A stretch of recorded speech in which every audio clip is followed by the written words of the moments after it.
Hello and welcome to News at 6 on Rajya Sabha TV. I'm Aishwarya Kapoor. Now, Jhabua blast remains our top focus. Madhya Pradesh Chief Minister Shivraj Singh Chauhan today faced the anger of locals as he visited the area. We get you all the details. Also in our top political stories, now hectic parleys are on over NDA seat sharing in Bihar. Now, this even as the Jitan Ram Manjhi digs his heels for more seats. We'll get you all the details on that as well. But first up, the headlines. Madhya Pradesh government orders judicial probe into Jhabua blast that left nearly 90 dead. Police files case against shop owner for storing explosives. Seat sharing talks continue among NDA allies. Manjhi remains firm on demand to contest in more seats than on offer. After AIMIM, Shiv Sena also decides to enter fray in Bihar polls, will not contest as one of the NDA allies. Record migrant influx keeps Europe on tenterhooks. Hungary plans to build fence to keep them off. Austria prepares for fresh influx as Munich reaches its limit to accommodate any more. And Sania Mirza eyes another Grand Slam with her partner Martina Hingis in the US Open women's doubles.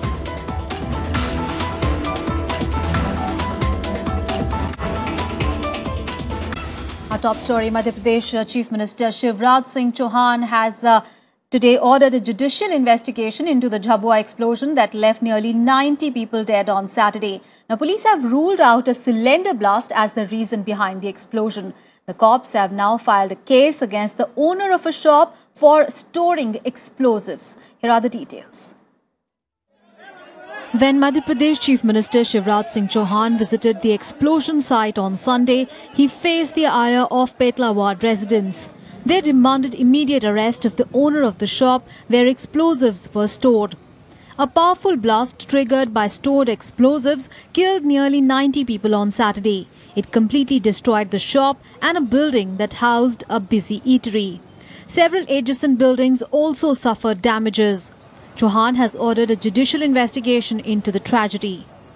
पूरी घटना की जांच ना police वाले करेंगे और ना थाने का प्रशासन करेगा। इस घटना की पूरी जांच हाई कोर्ट के हमारे हाई कोर्ट जिनको कहेगा जिन जज को उन जज से इसकी जांच कराएंगे। Meanwhile, police has filed a case against the owner of the shop where nearly 100 gelatin sticks were kept. Earlier, it was suspected to be a case of cylinder blast. The owner has been booked and a manhunt has been launched to find him. उसके खिलाफ अपराध कायम हुआ है।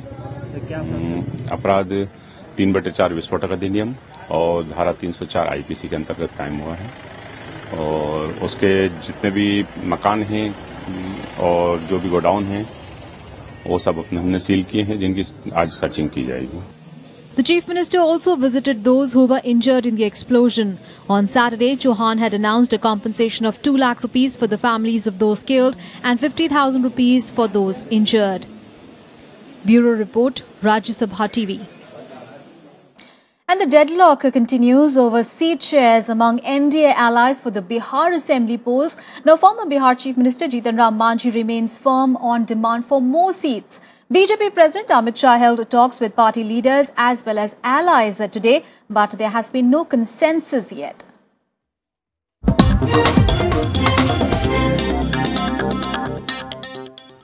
The Central Election Committee of the BJP is set to meet on Tuesday to start finalizing the candidates for the forthcoming assembly polls in Bihar. But the party is yet to convince the allies on seat sharing deal. Hindustan Awam Morcha secular chief Jitan Ram Manjhi has put his foot down, seeking more share for his party. According to sources, BJP wants to keep the lion's share for itself while dividing 83 seats for allies LJP, RLSP and HAMS. Manjhi's party was reportedly offered 15 seats which failed to please the former chief minister. However, both parties have put up a brave face despite speculation of differences on the matter. NDA में कोई नाराज नहीं है, सीटों को लेकर बातचीत चलती रहती है और हम सबका मकसद एक है, नीतीश कुमार जी की सरकार को सत्ता से बेदखल करना। जितन राम मांझी जी की जो पकड़ है राज्य में पूरा राज्य महसूस कर रहा है, एनडीए के लोग महसूस कर रहे हैं। और सुखद इतनी ही है घटना कि मांझी जी ने अपने कोर कमेटी के तमाम लोगों को बिहार से बुलाया है और अभी गंभीर चर्चा इस मुद्दे पर है कि जो खटास है, जो विवाद है, उसका क्या क्या संभावना हो सकता है, रास्ता क्या निकल सकती है, अभी इसी पर हम लोग चर्चा कर रहे हैं। On Sunday, BJP President Amit Shah held talks with party leaders from Bihar. He is also scheduled to meet Jitan Ram Manjhi to convince him for a deal. Time running out for BJP to seal the deal and begin the process to finalize candidates. The EC will issue notification for the first phase of polls next Wednesday, leaving 7 more days for the candidates to file nominations. Bureau Report, Rajya Sabha TV. Well, amid Manjhi's tussle with BJP over seat shares, his son was detained in Bihar's Jehanabad for carrying cash of over 4 lakh rupees. The police caught Praveen Manjhi red-handed while checking vehicles at a checkpoint. The detention comes at a time when the Model Code of Conduct is in force ahead of the assembly elections. Well, after his detention, Praveen Manjhi claimed that he was carrying the amount for the construction of his house. However, Manjhi's party claimed foul play, blaming the state government for the detention. ये पैसा मैं घर बनाने के लिए ले जा रहा था। हमारा घर हनुमान नगर पटना में है, वो अंडर कंस्ट्रक्शन है अभी। इसमें भाइयों से कुछ माँ से मांग कर पैसा लिया था, वही मैं ले जा रहा था। मांझी जी जो कि दलित नेता है, उनके पूरे परिवार के ऊपर में, पूरे परिवार के हर एक सदस्य के ऊपर में राज्य सरकार ने एक इंटेलिजेंस और स्पेशल ब्रांच के लोगों को लगाया गया है। इस पर हमें घोर आपत्ति है और चुनाव आयोग को अब इसकी जांच करानी चाहिए कि सरकार के इशारे पे मांझी जी के परिवार को तंग किया जा रहा है। जो आचार संहिता का जो कानून है वो अपना काम कर रहा है। हमको व्यक्ति से मतलब नहीं है, whoever may be the person, कि भाजपा के द्वारा नेपाल से, बाहर से, जहां तहां से पैसा लेकर करके नीचे स्तर तक पैसा भेजा जा रहा है, लेकिन हमारे जो कार्यकर्ता हैं, हमारे जो वोटर्स हैं, उनके पैसा के सम्मोहन में पड़ने वाला नहीं है। And in more news from Bihar, well, after AIMIM, BJP ally Shiv Sena has also decided to contest the assembly polls there. Though the two parties have not announced how many seats will they contest in, their decision to contest is seen as a boost to NDA's chances to wrest power from the ruling JDU-RJD alliance. While AIMIM has not tied up with any other party, Shiv Sena has clarified that it will not be joining the NDA ranks in Bihar for the polls. BJP के साथ लड़ने का कोई सवाल नहीं पैदा होता है। बीजेपी के साथ तो और वहाँ बहुत बड़े बड़े लोग हैं एनडीए में, तो उनको उनका काम करने दो, हमको हमारा विचार से जाने दो। बिहार की जनता हमें जरूर इस बार मौका देगी।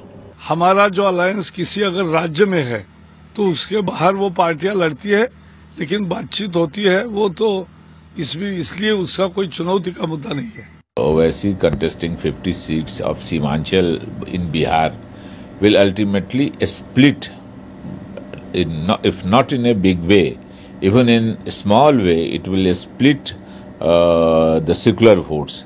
And a split of secular votes will ultimately, not only in Bihar, everywhere in the country, will help Commonwealth force, and that is BJP headed by Mr. Narendra Modi. So Mr. Narendra Modi's minister, Ms. Sitaraman, has said that Owaisi's party contesting Bihar election will help BJP is 100% true.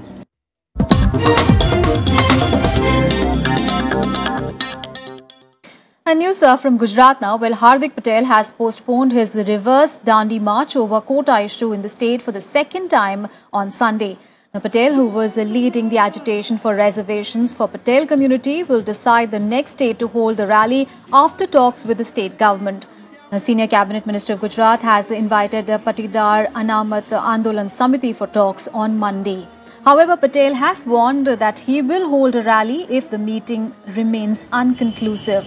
Now, Patel's rally in Ahmedabad on 25th of August had turned violent, leading to death of 9 people and curfew across the state.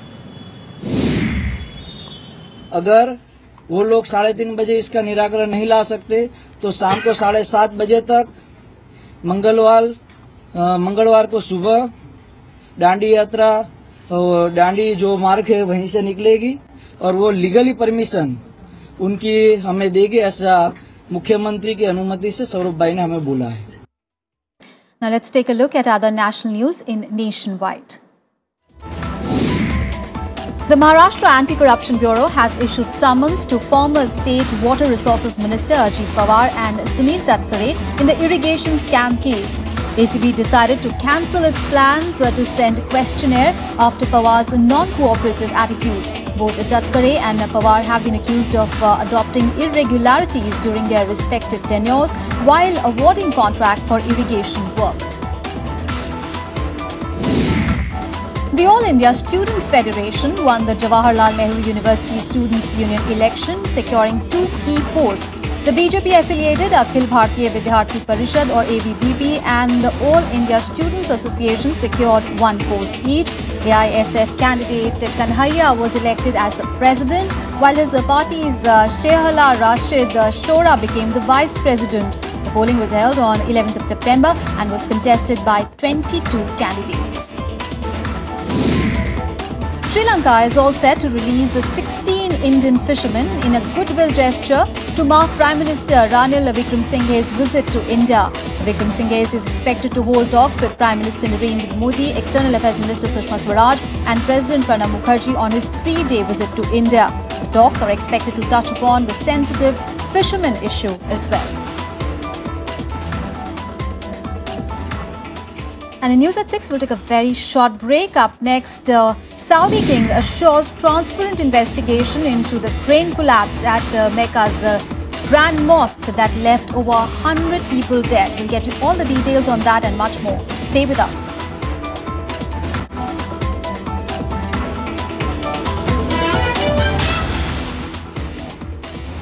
Welcome back now. Facebook will host Prime Minister Narendra Modi during his visit to the US later this month.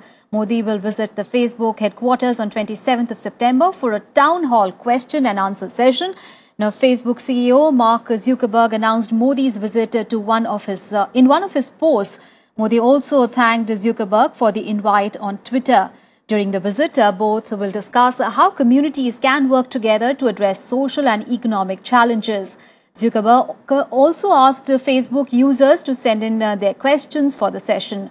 A live video streaming of the session will be available on Zuckerberg's Facebook page and also on Prime Minister Modi's official page in the social media website.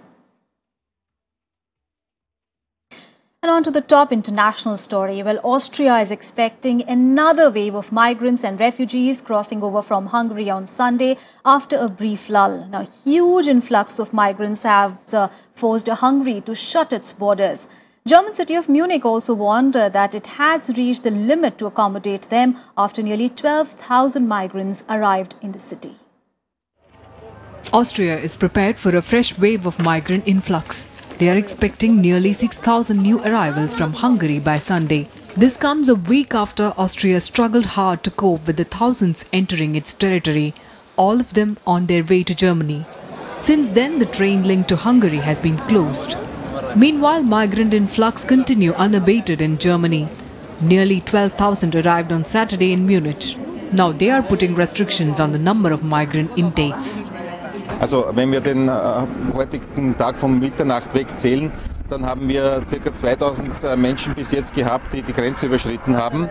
Wir haben auch aktuelle Informationen, dass in den nächsten 2-3 Stunden 2 größere Gruppen von Menschen. Gestern über den ganzen Tag von 0 bis 24 Uhr an die 12.200 Flüchtlinge, die hier am Hauptbahnhof angekommen sind.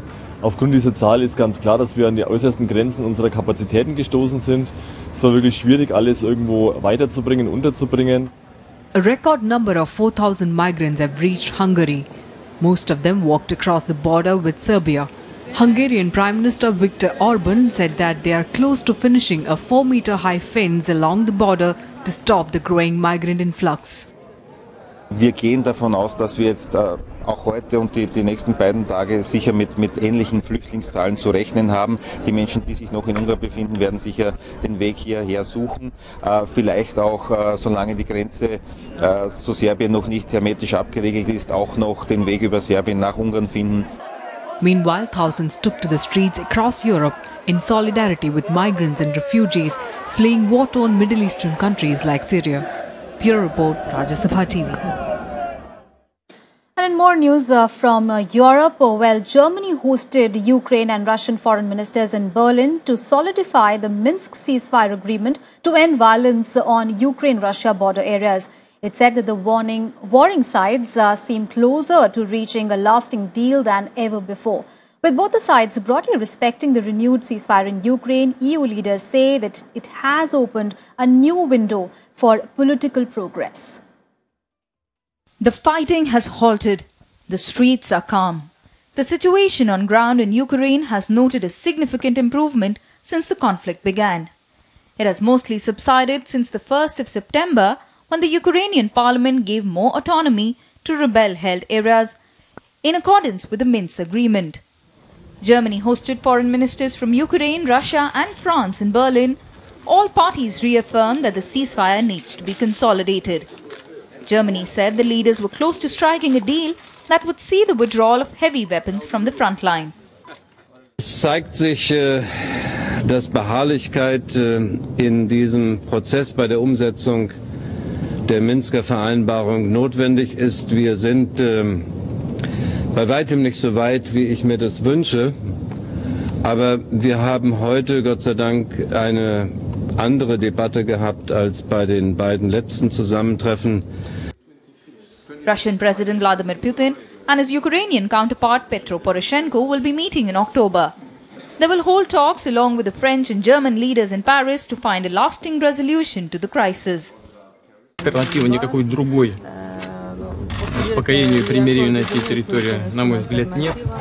И самое главное, что нужно сделать, это нужно установить прямой контакт между киевскими властями Донецкой и Луганской республик, с тем, чтобы реализовать Минские соглашения. Kremlin has also stressed the need for a direct dialogue between the government and Ukraine's rebel-held Donbas region. It has also suggested extending deadline for the implementation of the Minsk peace agreement due to end this year. Almost 8,000 people have been killed since fighting began in April 2014. Bureau Report, Rajya Sabha TV. And more international news and updates now in Global Buzz. Saudi Arabia's King Salman assured of an investigation into the crane collapse that killed 107 people at Mecca's Grand Mosque on Friday. The king said that the probe result will be shared with the public. He visited the site of the tragedy on Saturday. The authorities have said that the Hajj pilgrimage will go ahead as planned.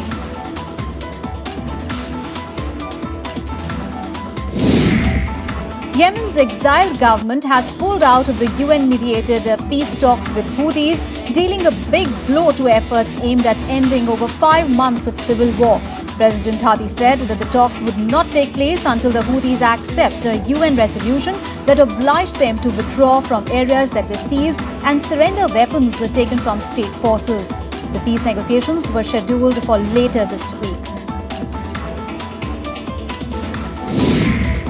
Clashes erupted in Jerusalem's Al-Aqsa Mosque after a number of Israeli soldiers entered the compound on the eve of the Jewish New Year. The Israeli forces used tear gas as they entered the compound to arrest a group of Palestinians suspected of hiding explosive devices. Israeli authorities say that the suspects had earlier barricaded themselves inside the compound and threw rocks at the approaching police. US presidential candidate Donald Trump campaigned in Iowa to gather support. At the rally, Trump hit out at former Secretary of State and Democratic hopeful Hillary Clinton and Republican candidate and former Florida Governor Jeb Bush. Now, a recent poll shows that Trump has surged ahead of the pack of Republican presidential candidates in the key state of Iowa.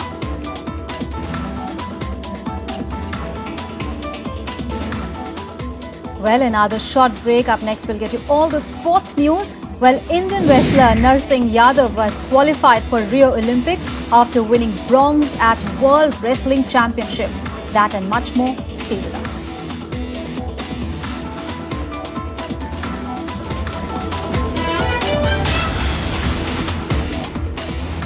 Let's get you all the sports news now. First up, tennis. Well, India hopes for a double delight on Sunday when Sania Mirza partners Martina Hingis in the US Open doubles final.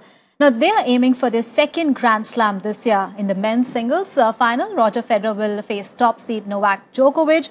Meanwhile, women's singles champion Flavia Pennetta announced her retirement soon after creating history by becoming only the second Italian to win a Grand Slam. Italy's Flavia Pennetta defeated childhood friend and fellow Italian Roberta Vinci 7-6, 6-2 in the women's singles final. She became the fourth oldest Grand Slam winner in the Open era and only the second Italian woman in history to win a major title. Soon after her triumph, Pennetta announced her retirement. This is the perfect moment, I think. Was a really hard decision to make, but I'm really happy and that I did it, and I'm really happy and proud of myself. India's Sania Mirza and Switzerland's Martina Hingis will be looking to add the US Open women's double title to their Wimbledon crown in New York earlier this year. The duo will face fourth seed Casey Delacroix and Yaroslava Shvedova for the title decider. Sania and Martina are yet to drop a set in the tournament. The pair is in top form after deciding to join hands earlier in the year. In April, Sania became the first Indian to be ranked world #1 in WTA's doubles rankings, and then in July she won her first women's doubles Grand Slam. The men's final, on the other hand, will feature the two top seeds battling it out for the title. Federer has not dropped a set since he lost to Djokovic in the Wimbledon final in July and has swept through the draw in New York like a hurricane. I think I played okay in the finals, maybe not even bad at times, you know. I just think Novak played a really good finals. He was super tough and deserved it at the end, you know. I never really looked into the match that much. I kind of left it and just said, okay, whenever I need to be, I'll go back to it, and then that's what we'll do after tonight, I guess. So I think there's a lot of positives for me to take away from that match, or all of Wimbledon, Cincinnati as well. That match was Novak there, and then now how I've played here this far. So I think it's an interesting 3 months to look back on and take the good and the bad and compress all of those in one thing and hopefully come up with the perfect game plan against Novak Sunday. I came here with a wish and a mission as well to reach the finals and fight for the trophy. So I got myself in that position. It's already a great result, but you know, I want to get that final step on Sunday and get my hands on that trophy. Djokovic is aiming to win a third Grand Slam this year, having only missed out in the French Open final. Federer will be looking to avenge his Wimbledon final loss to Djokovic earlier this year. Bureau Report, Rajya Sabha TV. A lot of mouth-watering contests there lined up at the US Open. Well, let's take a look at some more sporting action in Sports Beat. Indian wrestler Narsingh Pancham Yadav qualified for the Rio Olympics next year after winning a bronze in the men's 74kg freestyle at the World Wrestling Championship. The third place finish meant that Narsingh became the lone Indian to win a medal at the prestigious tournament. This is also the first time that an Indian wrestler has earned an Olympic berth with a medal at the World Championship. Cristiano Ronaldo became Real Madrid's highest goal scorer after netting 5 in a 6-0 win over Espanyol on Saturday. The Portuguese striker has now scored 230 goals, passing Raul's record of 228. After going goalless in the first 2 games, Ronaldo completed his hat-trick in 20 minutes before adding another 2 in the second half. Lionel Messi scored the winning goal as Barcelona beat Atletico Madrid 2-1 to go top of La Liga. Atletico went ahead 6 minutes after the break through Fernando Torres, but Neymar equalized for Barca 4 minutes later. Messi, who came in as a replacement, scored the winner after being set up by Luis Suarez. Floyd Mayweather defeated fellow American Andre Berto to keep hold of his WBC and WBA welterweight titles in what he claims was his farewell bout. He outboxed his younger opponent over the 12 rounds in a unanimous win to improve his perfect career record to 49-0, matching the benchmark set up by former heavyweight champion Rocky Marciano. Well, that's it from me and my team in this edition of News at 6. Thanks for watching. Thanks for your time.